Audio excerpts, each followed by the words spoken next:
All right, just make sure everybody can hear me.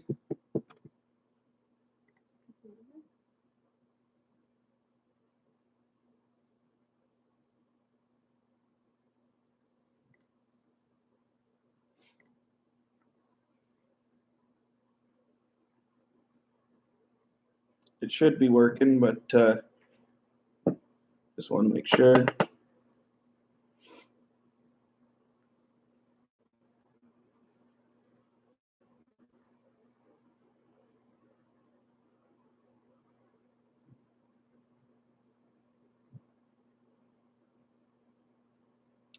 All right.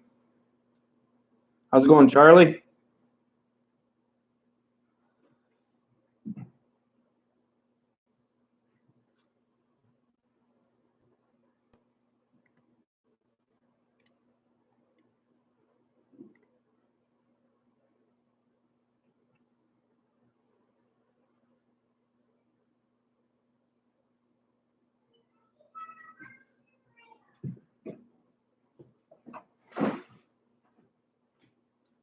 How's everybody doing tonight?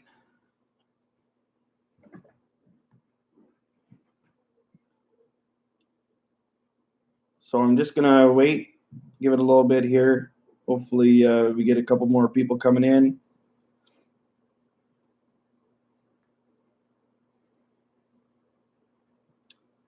I got a few topics kind of outlined there tonight that maybe we'll get talking about.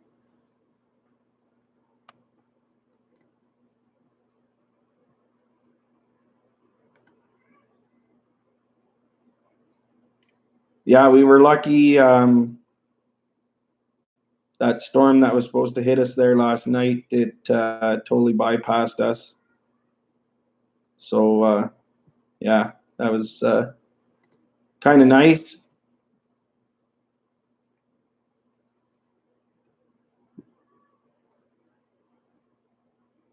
Hey, how's it going, Kirk?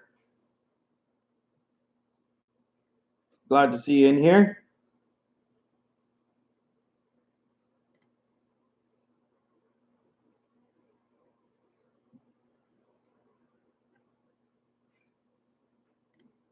You still hammering the otters, or you slowed down on that yet?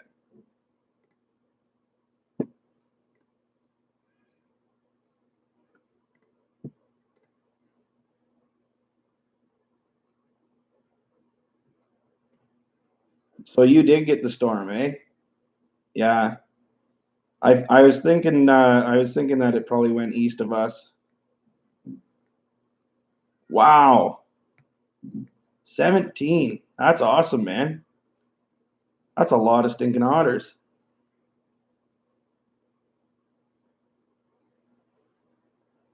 Well, Charlie, I'm up in northern Canada, and well, not northern Canada, but northern Ontario, Canada, and we were supposed to be getting a big storm there, kind of all day yesterday into this morning, but we ended up with only about half an inch of snow. So yeah, I would say healthy population for sure, eh?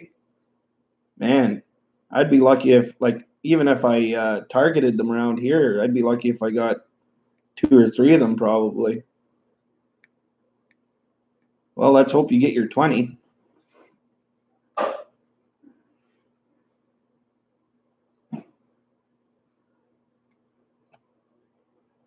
What's the weather like down in Louisiana there, Charlie?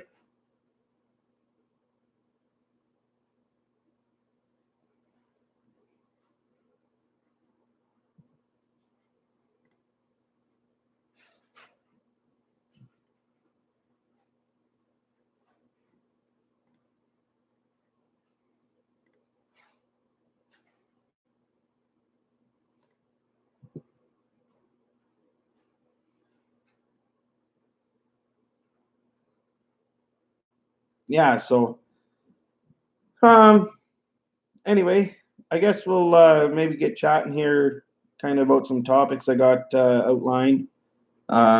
if there's anything that you guys want to chat about there, just throw it in the chat, and we'll try and cover it.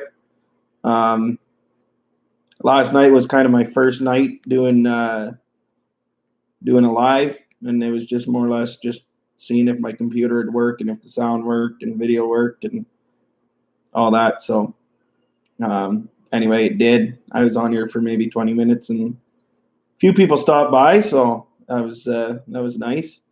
I was kind of hoping if I was lucky going to be seeing if there's one person, but there's quite a few people that showed up. So, and I see that there's a few tonight, so that's good to see. 54, and you got a jacket on. Well, today it was about minus 15 here. That was about as warm as it got. It's dropping back off there tonight, but yeah, 54 would be pretty nice.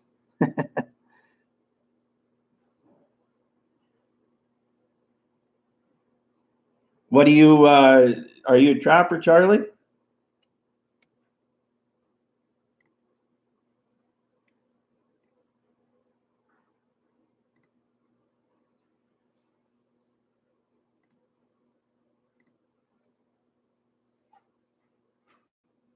Yeah, I agree, Kirk. I'd take 54 too. Yeah. Oh well, we'll get her soon enough here in a couple more months, and then we'll be complaining that it's too hot.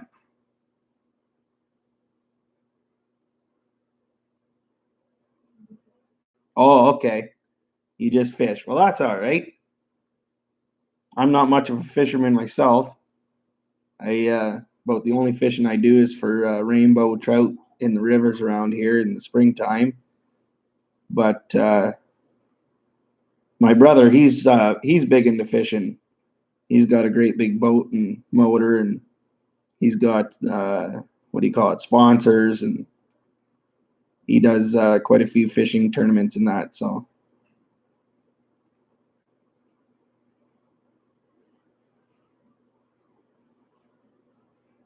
Wilderstead, hey, how's it going?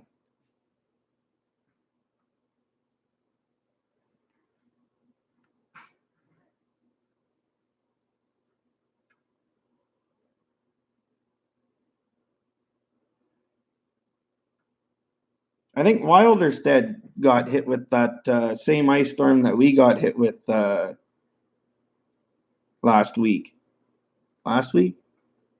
Or was that, no, 2 weeks ago, maybe now.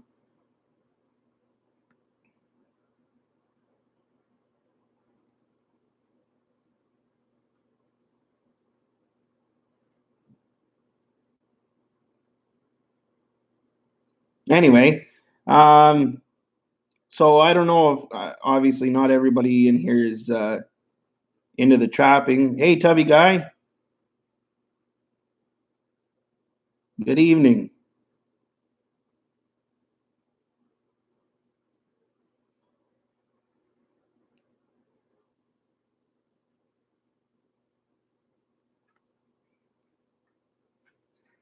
Yeah, minus 20 and you start to sweat.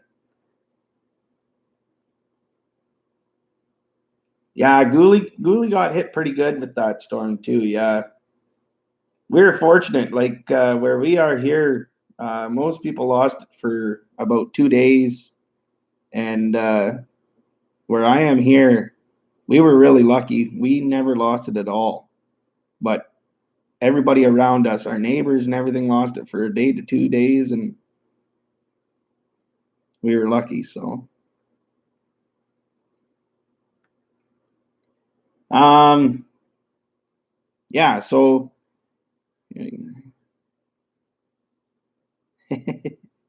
yeah, yeah, for sure.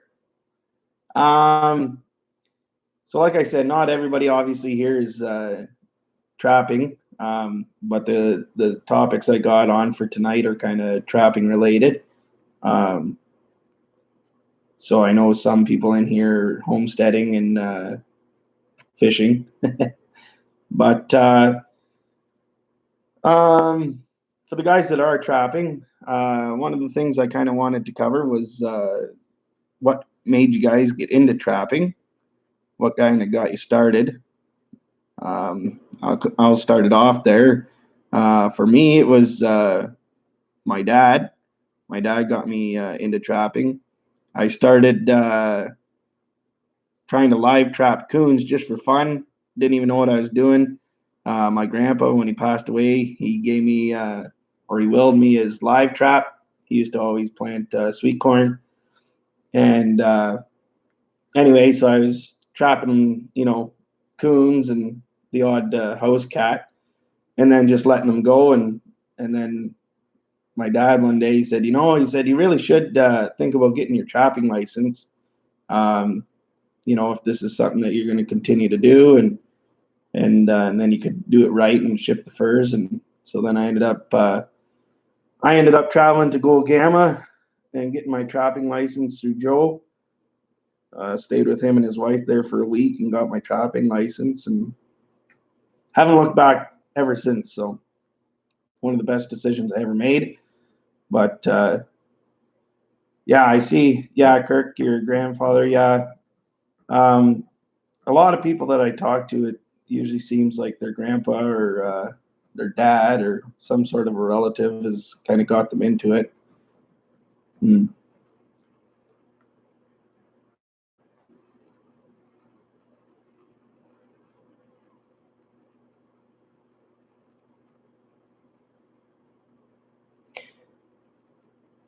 Yeah, well, let's hope that you get your license there for next year for sure there, Tubby. Yeah, because once you get it, man, it sure gives you a lot of stuff to do there in the winter time. And I know up here, like, winter can be pretty slow, so it's always nice to be able to get out there and get in the bush and do some trapping.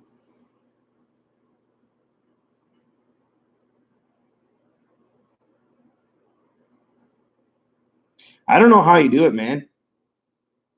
Yeah, I see that your grandson's in quite a few of your videos there with you, and I didn't realize that you're running three of those lines.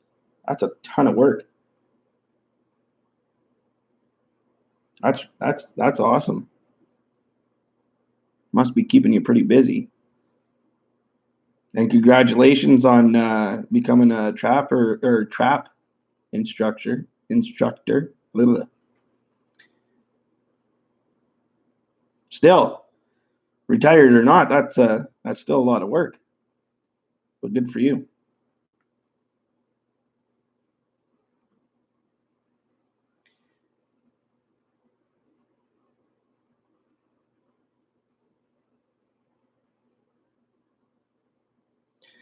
So recently, if you guys have been watching any of my videos, um, uh, most recent catches there for the coyotes, I've been catching quite a few along the edge of the creek there on my brother's property. And my dad and I were talking one day, kind of discussing trapping stuff, and um, a lot of the snares that are set along the creek have been hitting pretty good. So we're just wondering if you guys have ever noticed um, the same thing where you're trapping for canines. I know Edge of Creek is good for mink and coon and that too, but the canines seem to really be traveling the edge of the rivers. Now, this year might be exceptional just because we've been having a fairly warm winter, and so then the rivers aren't froze over. So I don't know if they're running the edge, looking for log jams and that to cross, or just what. But I've been picking up quite a few coyotes just along the creek. Um, and I was just wondering if you guys have ever noticed that and kind of knew why that is. Um, but anyway, that's kind of what we were thinking, is just that they're looking for a place to cross. Um, I don't know that they'd be doing much hunting along the edge of the creeks, but maybe, I don't know, maybe for mice and that.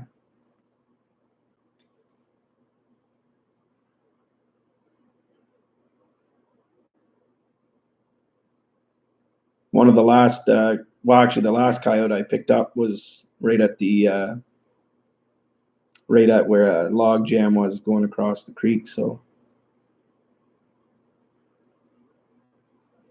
yeah, let's not get started on that, eh, Kirk? That's what a mess that is. I don't even know where to begin with that. I feel bad for you guys down there. I didn't realize that that included your area, but man, I feel for you. I don't know what I'd do if I lost the rights to trap coyotes and wolves. I don't know. They're gonna pay for that. I think further down the line, they're gonna end up getting overpopulated, and I think things are gonna go for a crap there pretty soon. But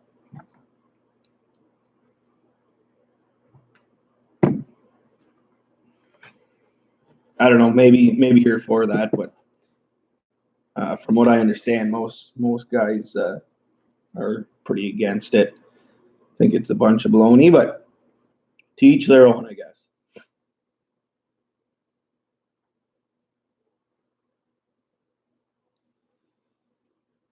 Um, so the other thing that I wanted to kind of talk about was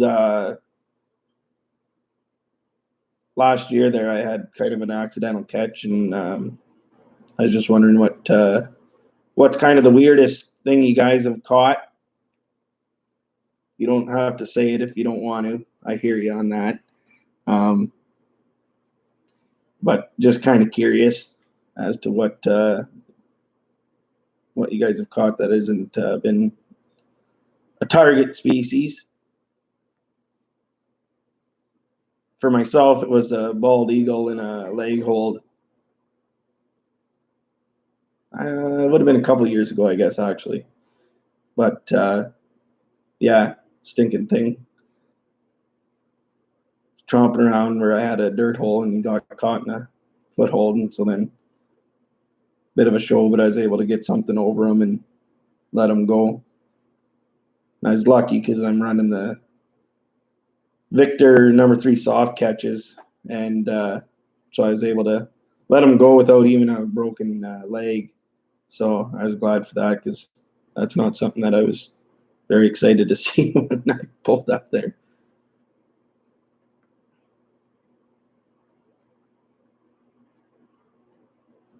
Yeah, you know what, Charlie? I think it's pretty much all over when it comes to the government stuff. I'm not I'm not a political person by any means. That's for sure. Anybody that knows me knows that. Um, I don't even know where to begin when it comes to that kind of stuff. It just everything frustrates me when it's that when it comes to government stuff. But anyway,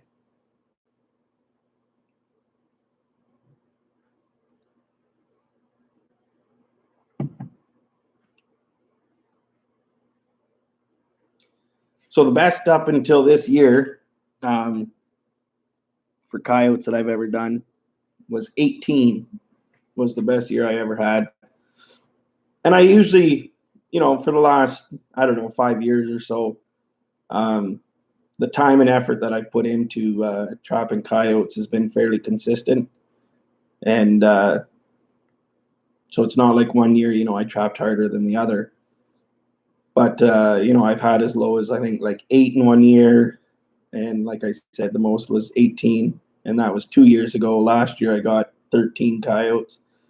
And then this year, my goal was 20, which it's been 20 for some time now. But anyway, I made 20, and actually now I'm up to 23, which is unbelievable for where I live. Like I know, like I follow Dwayne Lazar there quite a bit out west, and some of the other trappers there that do quite a bit after coyotes. And where they live, 20 is nothing. Actually, on Facebook there, I seen where one guy was picking up, I think it was like 10 coyotes a day or something like that, which is just mind-boggling. But so for where I am, like 20 is not a bad number.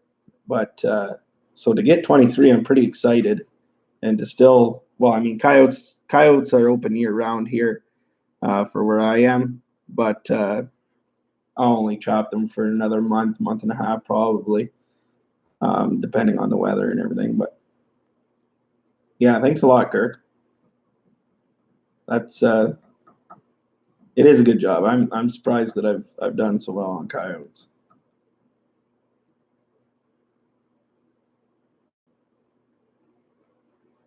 Yeah, well, you know what, Charlie? That's the same as uh, that's the same around here for deer.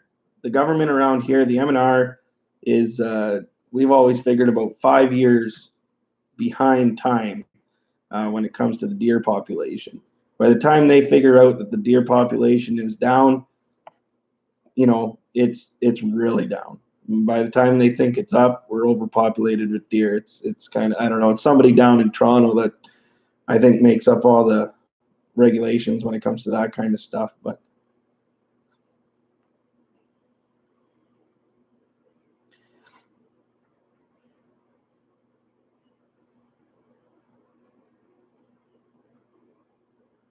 anyway, yeah, my new goal now is 30. I was gonna make it 25, but then I picked up 3 more coyotes there pretty quick, back to back, and um, so I figured I'd make it 30, give myself a new challenge. If I picked up one a week from now on, I'd probably make that 30. So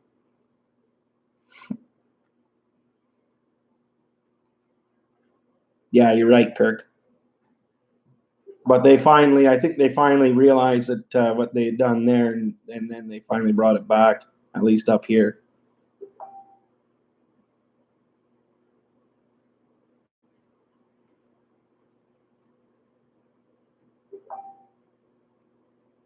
Oh, crow.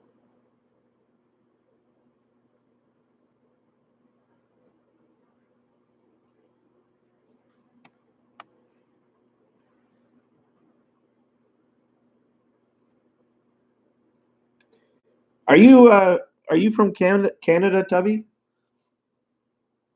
It feels weird calling somebody Tubby Guy, but I mean that's the name of his channel.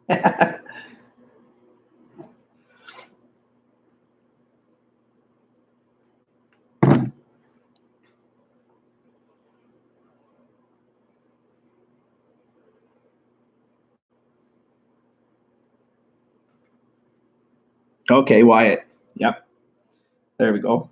If you don't mind, I'd rather call you Wyatt.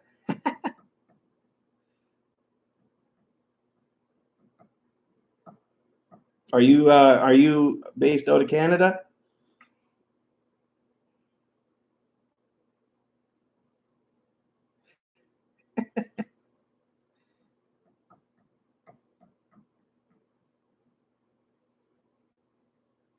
Oh, okay. Yep. Good place to be.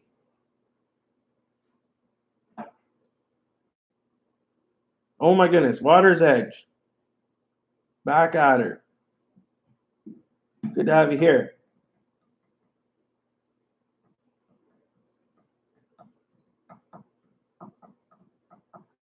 Um, so moving on. Um, what's your guys' main target where you guys are trapping?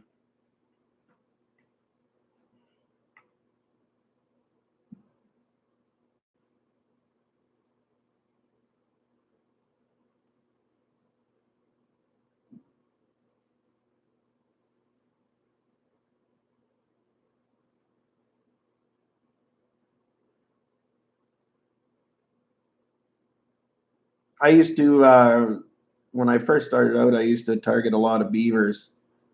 Um, I did a lot more water trapping than I did land trapping.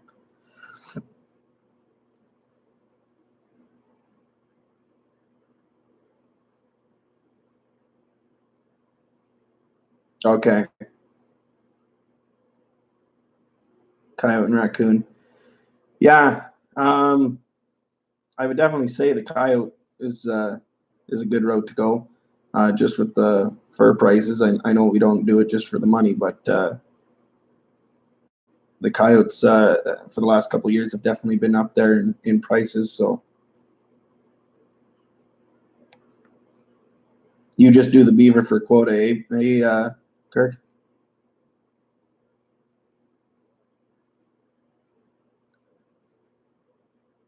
Yeah. I got away from, I do the odd, muskrat or whatever here and there, but I've pretty much gone away from water trapping. I don't do a whole lot of it now. Just with the prices for the fur of the water species, it seems like they've taken a real downturn. I mean, some of them are starting to come back, and you never know.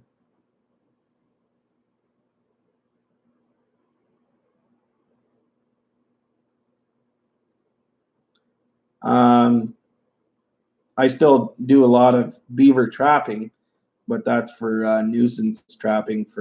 I work for the highways and some of the local townships. Um, so I take anywhere from about 50 to 75, upwards of 100 beaver every year. But that's strictly nuisance. So it's usually late spring all the way through the summer, and then partway through the fall. But just in the ditches and that on road allowance. So,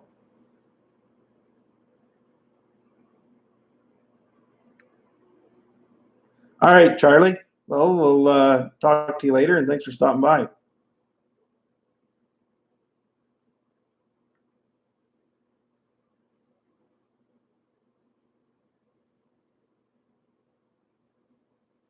So, my main target here is coyotes. That's what I've been targeting there for the last few years. Just with the prices for the long furred stuff, it seems to be well worth the time and effort. And the odd wolf that comes through is kind of a bonus. But yeah,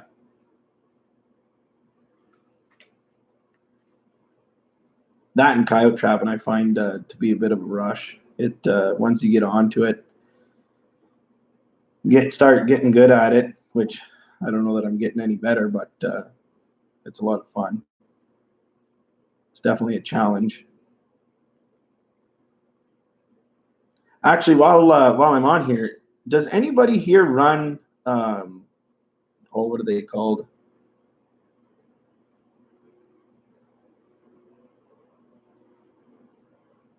Power rams?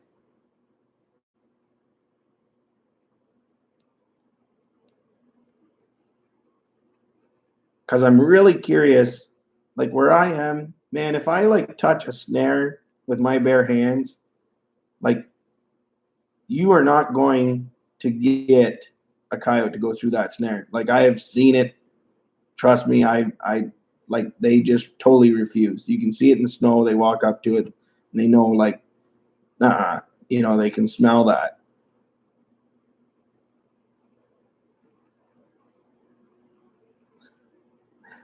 Thanks, Wyatt. Yeah. So I just, like watching these other guys with the power rams, like I see that the power rams definitely take them down nice and quick.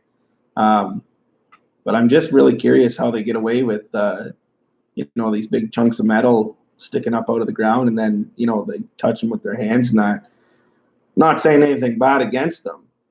I think it's great, but I'm just curious how they get it to work because, like I said, where I am, man, coyotes would not do that. Yeah, the kill spring. I definitely been like you're probably talking about the Seneca. There's another one out there too. But yeah, I hear what you're saying there about putting the kill springs on the snares, and I have definitely thought of investing in some of them. But that, again, that's something that you're going to coil up, and it's not very big, and you're going to be able to boil that. So you're going to get away from the human scent. But anyway, obviously nobody here deals with the power rams, which is fine. But I would like to find out how they get away with all that stuff.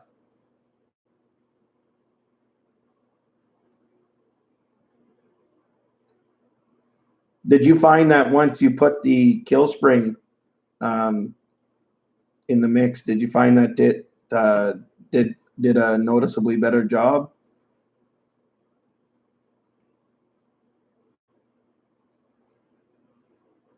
Yeah, I mean, Dwayne is honestly like I haven't missed a video of his, and that guy he's amazing.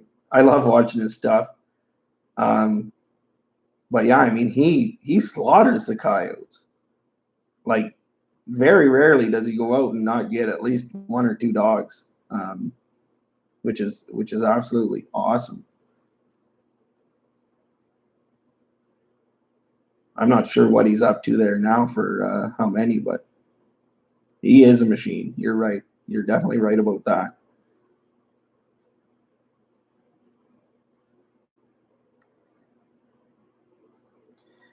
So anyway, next topic, favorite trap.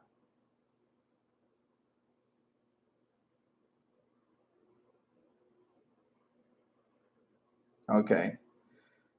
Sorry, going back. So Water's Edge, like on a, what percentage would you say are dead when you get there to them? That's another thing that I was kind of curious about, those the kill springs on them. Because this year I switched from an Adams lock, which is like a Half Moon C lock.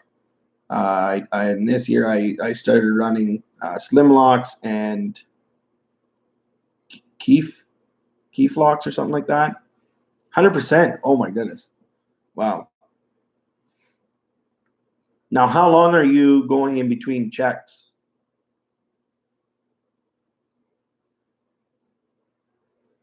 But yeah, so okay, so you've got the cam locks with the teeth cut into them, modified or whatever. Yeah. Okay. Um, but anyway, yeah, so back when I was running the Adams locks, it was kind of like a 50-50 as to whether or not the coyote was dead when I got there. And I usually check every, 2-3 days. So and then this year I started running these two different locks and 4 to 7 day checks though. Okay. So that's a little bit longer. But you're saying that you got less waterhead too, which tells me something because, I mean, even if you're 4 to 7 days, if they were alive for any amount of time, they usually have waterhead. So if they don't have much waterhead, well, then you're doing pretty good.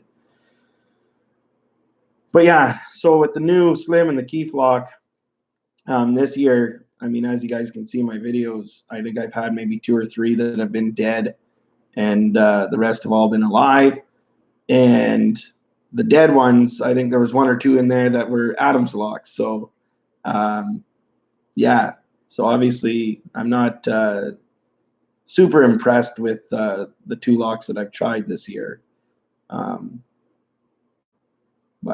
anyway, I digest. So anyway, going back to favorite trap. What's your favorite trap? Obviously, it depends on what you're trapping, probably, but you guys can throw out a couple of different traps, and let me know what you're trapping them with, or trapping for, I guess I should say. For me, if I'm canine trapping, my go-to is definitely snares, and for a couple reasons. One is the versatility. Second is they're light, so if you got to carry them in any distance, you can carry 10 dozen snares, and I mean you don't even notice that they're there. And the other is for where I live, killing traps do not, like, there's not really a time period that I'm aware of, and if it is, like, I'm always within it, because like I said, I usually only go every 2-3 days. So so for killing traps, like, you don't have to worry about time check in between. But with the footholds or live traps in my area, they have to be checked every 24 hours. So you got your cage traps, your leg holds, that kind of stuff. And, to go out and check every 24 hours to me is just, I'm not going to say it's ridiculous. I understand where they're coming from, wanting them checked every 24 hours if the animal's alive. But to go out and check every 24 hours is a bit crazy. Whether you're driving or walking or whatever, that's just time out of your day that I don't want to deal with. So, like I said, my go-to for canines is snares. I do run footholds the odd time, especially around where we live here. We own a farm, and so I can easily get on the snow machine and run the fields. And I love doing hay mound sets. They really work really good on foxes, which I'm going to be putting a few of those out in the next little bit here. So stay tuned on that for the videos. I did a loop around the fields there today, and there's a fair amount of fox signs. So yeah, exactly, Wyatt. I mean, the expense is crazy when you got to check every day, unless you're in an area where you're picking up stuff, every day, and you're picking up lots of it. But for me, I mean, yeah, to do my lines and check every day on footholds, wouldn't be very, very good. So that's for coyotes and that. Otherwise, I love conibears. If I'm water trapping, conibears or body grips, or whatever you want to call them, are definitely my other. Doing footholds for drowning sets, they work, and they're really good if you got like a trap shy beaver. But otherwise, conibears hands down.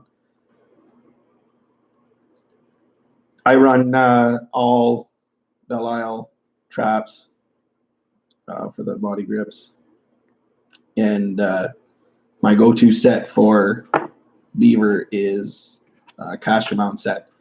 Like I said, I do a lot of trapping there for the township and the MTO highways and that, and I'd say 99% of my sets that I make are caster mount sets, and yeah, the conibears I find work really good. But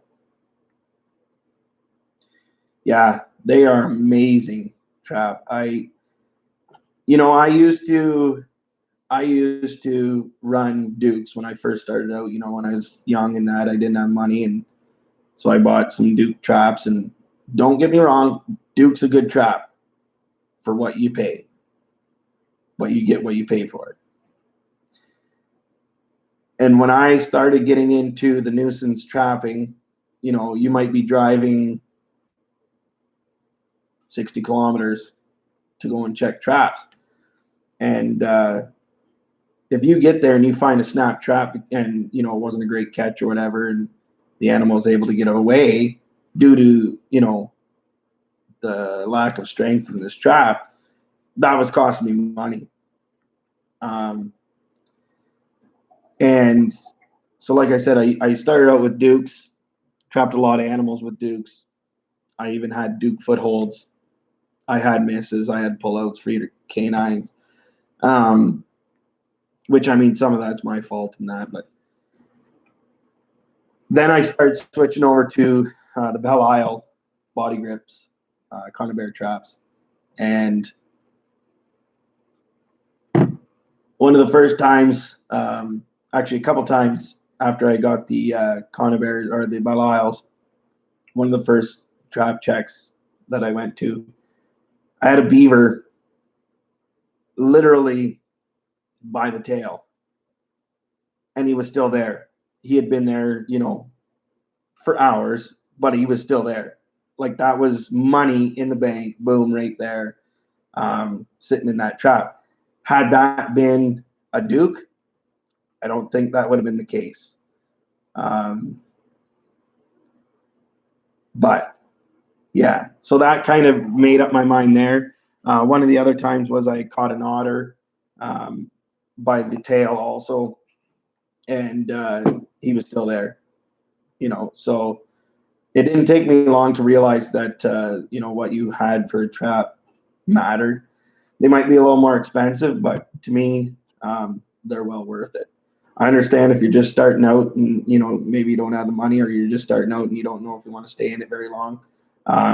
Like I said, Duke's a great trap, but if you're going to stay in it and keep going with it, I think it's well worth the investment for the Belle Isles.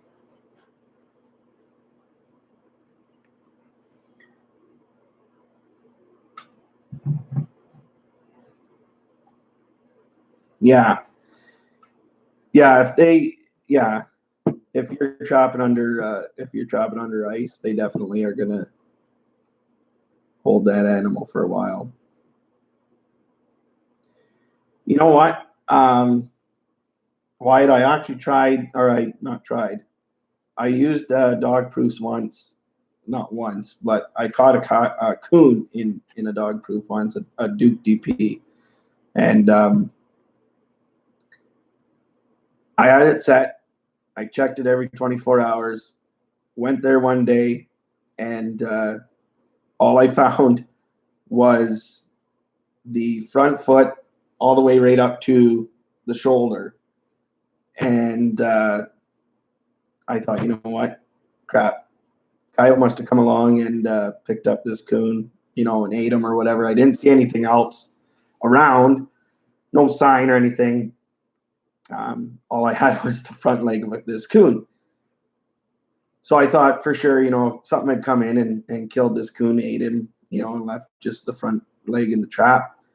And then, oddly enough, about a month or two later, I can't remember exactly, we were down at the barn, and the dogs started going nuts down by the creek.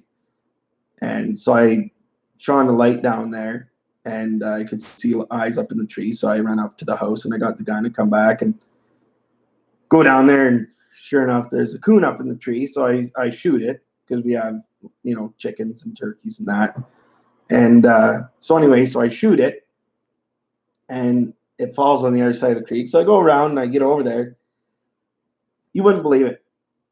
Here's this three-legged raccoon missing a front leg at the shoulder.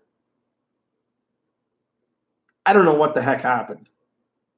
I don't know if the thing just pulled so hard that it pulled its whole arm off, but it literally, like, it matched. You know what I mean? So I couldn't believe it. But yeah, I don't trap a ton of coons, but that was my experience with dog proofs.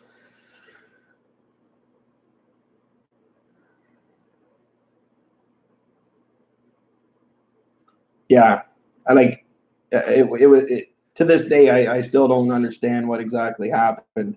From what I understand, I don't think coons normally pull their arm off like that. So it was weird. And like the time frame for how healed it was, like it was healed over, but it wasn't, like it was like scabbed, like it wasn't haired over or anything like that. So it was timeline would have been perfectly right for it too. So it was just very weird, very weird.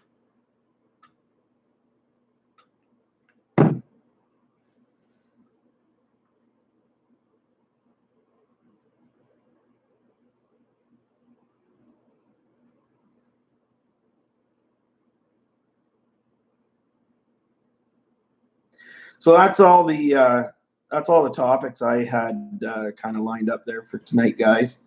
I don't know if anybody else has anything they want to chat about, but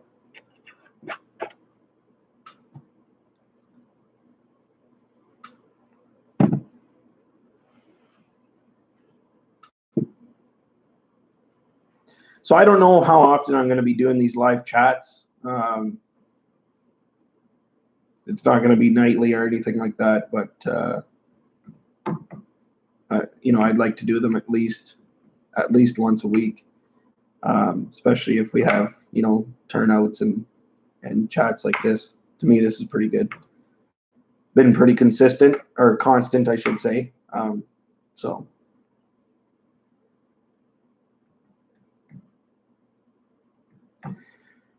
My preferred bait for coyote, if you're talking snaring like I am right now, is bait piles, and you cannot beat beaver meat for coyote bait. So beaver carcasses is I would say number one. Deer meat is another one, and I think that's just because it's a natural food for them out in the bush. So that makes great bait. But by far, beaver carcasses, they usually don't last very long at a bait site, and they're gone. I actually started to tie them off to trees just because, otherwise they get hauled off. And but even when you tie them up, to a tree or whatever, it doesn't take long, and they're stripped clean. So, but deer's a good bait. I don't know if Kirk's still in here or not, but you throw an otter carcass at a bait site, and it will literally sit there all season. Nothing touches otter. I don't know, like not even the birds. I don't know why, but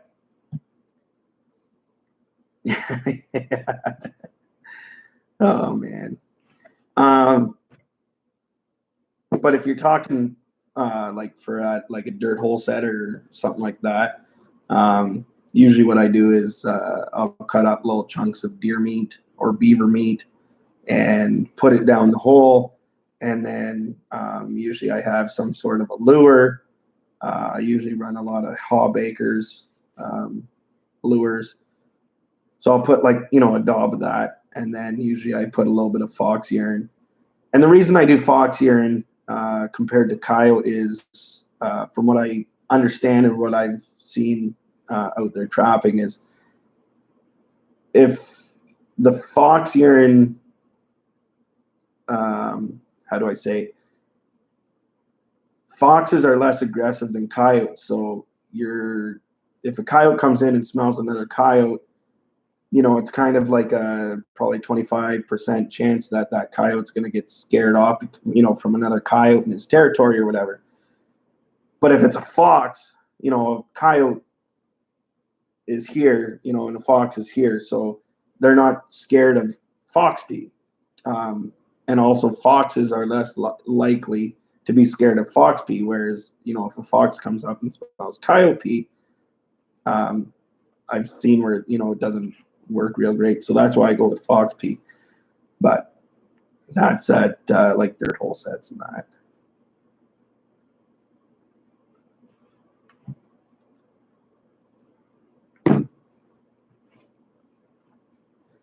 But yeah, anything at the bait site, pretty much anything roadkill. Don't find cows work real great. For whatever reason, at least where I am. I know some guys have really good luck around, putting a dead cow in the bush, but where I am, I don't know if it's the smell of barn or what that scares the coyotes and the wolves off, but they just don't come into them. The birds will peck at them and that, but you got to open them up because the leather on them, the hide is so hard that pretty much anything has a really hard time getting into a cow. But yeah, cows don't work real great. Horses don't work real great. Moose works pretty good, but we don't have a ton of moose around here, so things are kind of like, oh, what the heck is this? But moose work all right.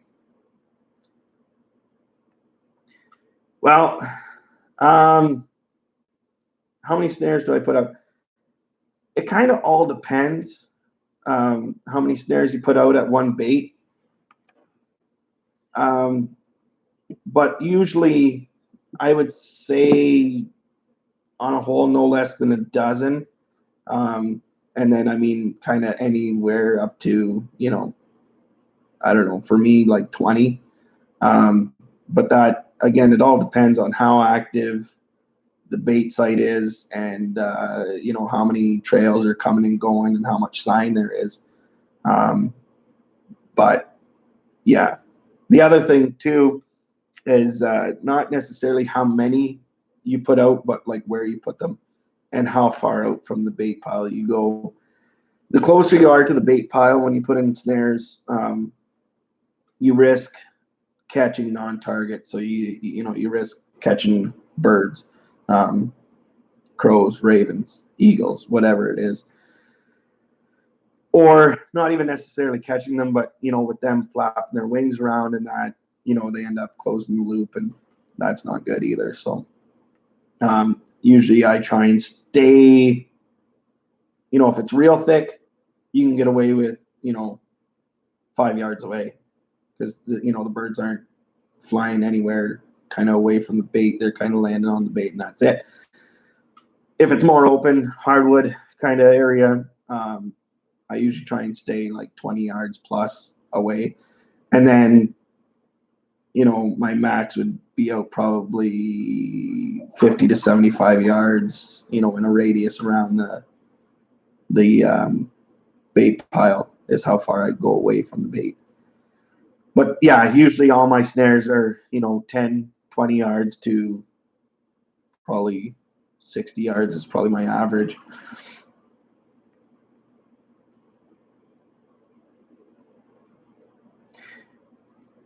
And the other thing too is, actually in a video that I did today, I'm not going to post it, but I did a bunch of videoing today, but I never caught anything. So I thought, screw it. I'm not going to post this one. But when I was making the video, I said, I'd put up a new little snare there for a fox. And I said, if you don't set the snares, you're not going to catch anything, because a lot of times, for myself anyway, you walk into the bait and, you kind of already have your main snares set. And then throughout the season, you kind of get, these new trails kind of coming in from different areas. And sometimes you get complacent, or whatever you want to say, lazy. And, you think, well, that's not that great of a trail yet. I'm not going to set that just yet. And then the next time you come back, there's tons of tracks through that same trail, and you're like, frig, if I would have set that, I would have had something. But so all I'm getting at is, if you don't set snares, you're not going to snare something. You know what I mean? So the more snares you got out there, the better chance you got of picking something up. So you can never have too many snares, as far as I'm concerned. But yeah. So any last thoughts? Otherwise, I guess we'll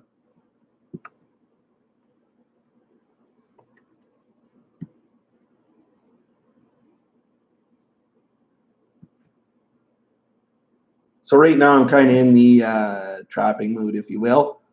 But our channel does diverse into hunting. How's it going, McClay? Good of you to join us. Never too late. But yeah, like I was saying, our channel is a little diverse. It's not just trapping. We do hunting and homesteading, farming, if you will. So my wife kind of is more on the homesteading side. We both do the farming side. I obviously just do the trapping. She's not too much into that. We're both hunters, but she doesn't do too much on the hunting side of it either. She's more on the homestead and farming side of it. So not every chat is going to be just trapping related. But for right now, because it's trapping season, I would say that a lot of them will be trapping related. But with that being said, in another month we'll be looking at kitting, which means baby goats. So we'll probably be doing a little bit of chat about that. And then in a month and a half, we'll be looking at calving season. We usually start calving early March. So there'll be some chats probably on farming and homesteading kind of. So yeah, so if you're in here and you're like, oh, I didn't really want to talk about trapping, don't worry. Not everyone's going to be like this. They'll be kind of different. Tonight, I titled this one Sunday Night Live with Love of the Land. But I think going forward, I'll probably title it, with what I'm going to be talking about, whether it's going to be trapping, hunting, farming. And then that way people can kind of base whether or not they want to watch it as to what we're going to be talking about. Yeah. Okay. McClay. Well, I don't do a lot of hide tanning. I have in the past tanned my own hides. I've actually done my own taxidermy, if you will. I mounted coyote, and I've made fur hats and things like that. And yes, I've tanned my own hides, but I kind of got away from self-tanning. I started shipping them out and getting stuff tanned just because, A, I don't save a ton of money by doing it myself, for me anyway. And B, obviously because I'm not in the tanning game a lot, the quality, wasn't there. So for the price of it and the quality, I usually send stuff away and get it done. But I do enjoy working with the furs. Yes, you're right, Wyatt. All around outdoor living. Yeah. Well, when I first started this channel, I don't know, some of you guys might know, it was called Najwan Critter Control, and that's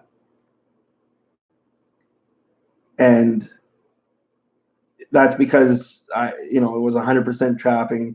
I think the first video I put on was back in 2011, and that's all I did was post trapping videos.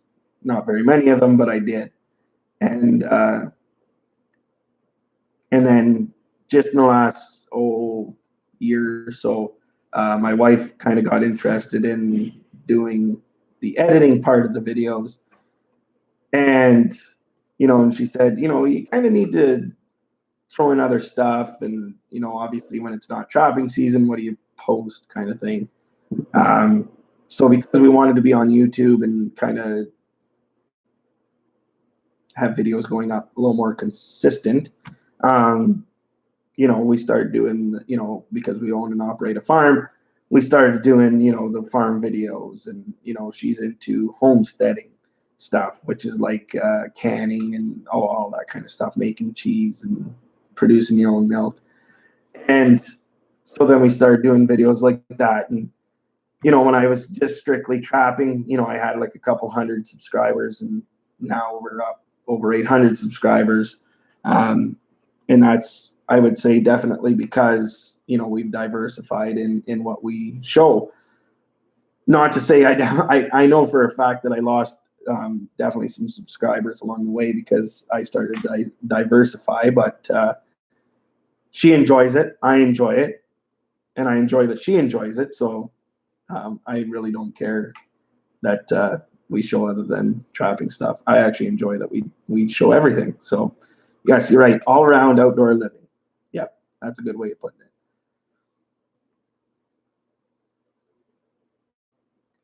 Yeah, I used to. There was a local guy here that used to tan my hides, but the quality wasn't really there. He started kind of lack, and then his prices started to go up, which I overlooked the prices at first or the quality because the prices were really low, and he got the job done, kind of thing. But then his prices slowly started going up, and his quality almost kind of started going down just a little bit. And so then I started shipping everything to get tanned at fur harvesters in North Bay, where they do an immaculate job, like unbelievable, soft, pliable, really good, smells good, clean, and it was the same price as what this other guy was charging. So I ended up starting to ship through, or send on my furs to fur harvesters to get tanned. I've always sent my furs to fur harvesters to get sold, but not always to get tanned.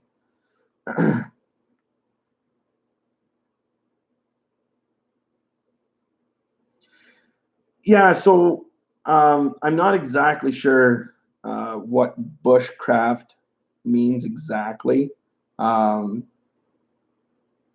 maybe if you could just enlighten me on that. I've definitely seen the word, and I've seen a few channels about bushcraft, but I'm not 100% sure what that means. If that just means like camping and that kind of stuff, or just what.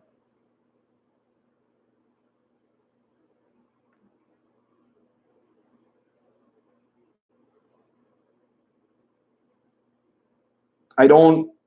If it is like going and making fires and that, we do that the odd time, but usually it's kind of like the family or whatever going out and having a weenie roast or whatever.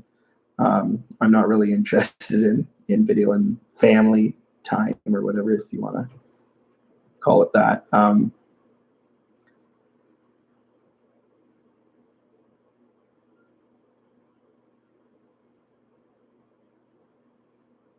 But anyway, I can't believe I've been on here an hour just chatting it up. It's been great. I love it. And currently there's 6 people that are wanting to be here on their own will.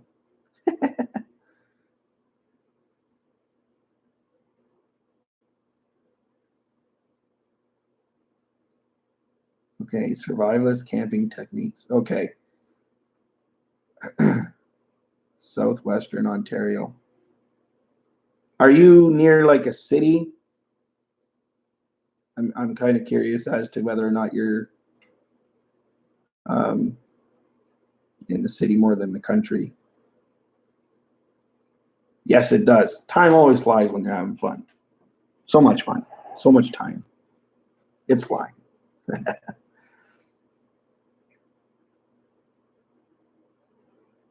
Okay.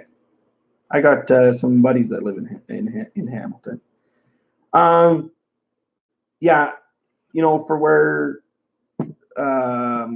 no, to be honest, no, I don't have a huge interest in survivalist camping. And I'll kind of give you a reason why. Um, I grew up hunting, fishing, not trapping. I didn't grow up trapping. My dad was a trapper when he was younger, but growing up, he wasn't a trapper. But so I grew up in the bush, very much so. I didn't grow up a farmer. I grew up. My dad was because we're native status. We grew up in the bush, hunting.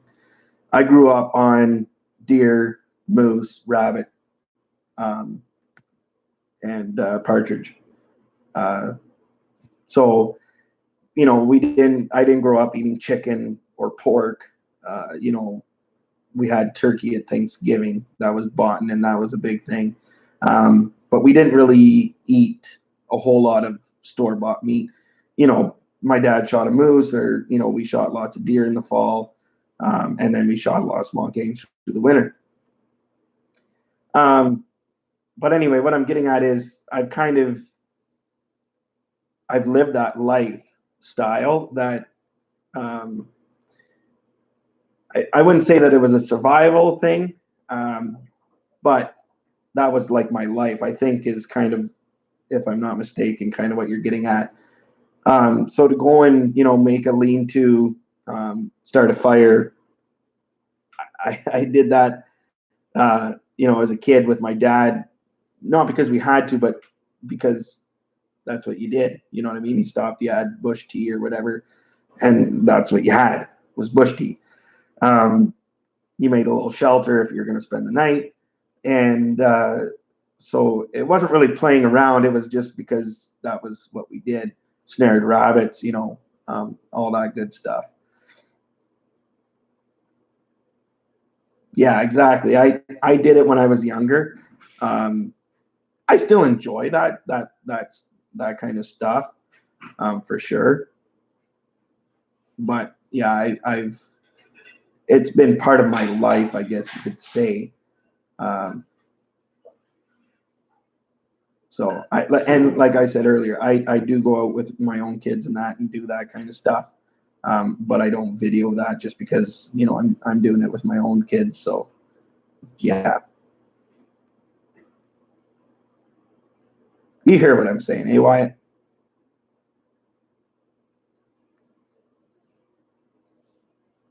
Yeah. Yeah. So it's just different, just different ways of the way you were raised or whatever, and that's just the way of life, which was great. I loved that as a kid, growing up that way. And now for us and my family, because we have a farm, then there's it's still not store-bought meat, but now my kids and that they get to eat the pork and the beef and all the normal meats, if you will, but it's because we raise that stuff. So they kind of are growing up on the farming side of things, not the hunting era. So they're not being raised on solely deer and moose and wild game. They're raised on farm meat, but kind of same thing, but different. I don't know.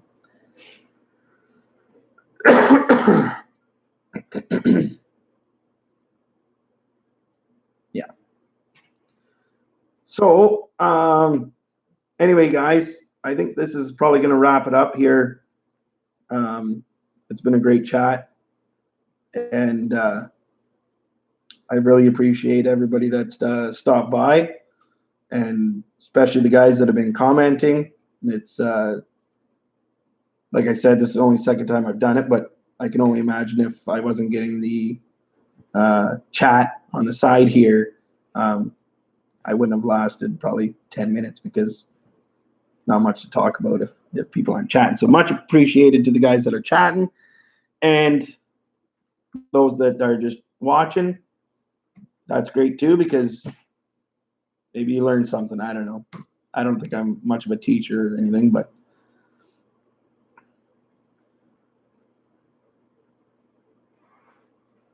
I will, Clay. I will. I'll go and check that out after this.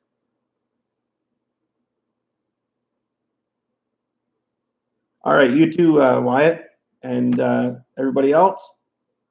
Have a good night, and we'll chat another time, probably within the next few days here. So keep an eye on the channel, and we'll see you guys later. Ciao.